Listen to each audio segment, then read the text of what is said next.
Yo, what's up guys, this is Oakley. I'm going to bring you a quick update. So this is what CA posted over on the Total War forums, and it's basically an update informing us that they are still making tweaks to the game. So the most prominent of them is going to be those arrow streaks, the javelin streaks, the pillar streaks that you guys heard me talk about in a previous video, something that the community really didn't like. So in the post they formally say, you know guys, the reason we had this in here was to help with the visual clarity in terms of battlefield tactics, but they show a compare and contrast image showing that in fact in the most updated version the trails are much less glowy, and as you can see here they really start to resemble a bit more the realistic look of it.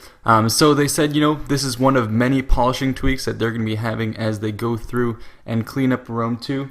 Also, what you should also consider is that, you know, even though this game is going to be coming out soon, they still have a good amount of time to make these tweaks. So another thing that people have ranted about is the ragdoll physics when you have, you know, ballista shots hitting people when they go flying in the air, or when chariots hit people. So, you know, there's still time for them to tweak that and to modify all sorts of elements. So in the comments below, go ahead and list what your top 3 fixes would be. Otherwise, you know, I have no complaints about this game. It's looking great. It's looking solid.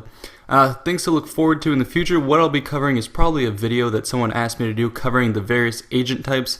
I have run into some information on that, so I'll share that with you.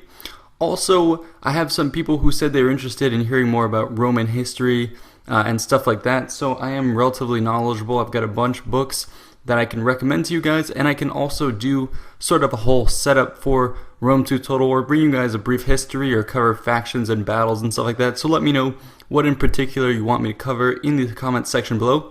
Anyways, cool news, you know, we're seeing CI definitely be responsive to what we're saying and the feedback we're giving them, so that's awesome to hear. See you guys next time, and yeah, make sure to leave your comments below. And here I'm pushing even further, trying to draw them out even more. Now, this is going to prove to be fatal. So he charges up here. He has more forces than I do, but that's fine. I will go ahead and accept the challenge of battle right here. I'll pull up the hill slightly, and then I'll charge back down just so I get a little bit of the uphill bonus. So he's not sure whether or not to commit right here, because you know in the past I've sprung traps on him. So it's a little bit of a back and forth there. So with his cavalry distracted, what I do is I move my center forces up, deploy my archers and my foot soldiers. I know that his cavalry are distracted, and because of that I'm able to spring the trap over here. So he did leave some rear guard here, but not enough, and so I'm able to deploy my light cavalry on the side, on the left, and my heavy cavalry in the center. They're going to go ahead and smash his forces. As they do this, you can see my arrows coming in from the center push, so I timed both of these together just as his cavalry forces on the side were distracted. And now what I do is, to prevent his cavalry from coming back and assisting his troops, I engage this flank here. Now I'm not going to stay engaged for too long. I don't want to lose my horses, so I engaged long enough to get them pinned down, and then I move my cavalry forces back, and you can see there I'm moving my support troops here. So as I pull my forces back, if he is dumb enough to follow me, I'll shoot him, but of course this was a good opponent and he did not chase me, so that was smart enough.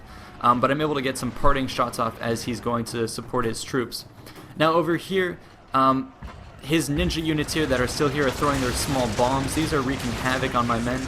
Plus what he's done is he's able to set up his forces on the hill. So what he's done is instead of sending in all his forces, he's setting up a perimeter and he's basically shooting up everyone. So I deploy some more cavalry forces in here, knock out his ninjas because I know they're going to be troublesome, and then I pull out back to my side of the field because I know the more I commit troops, they're going to be in a death trap from his forces up on the hill and his returning cavalry. So I don't want to get bogged down here, and I'm going to start pulling out my forces slowly.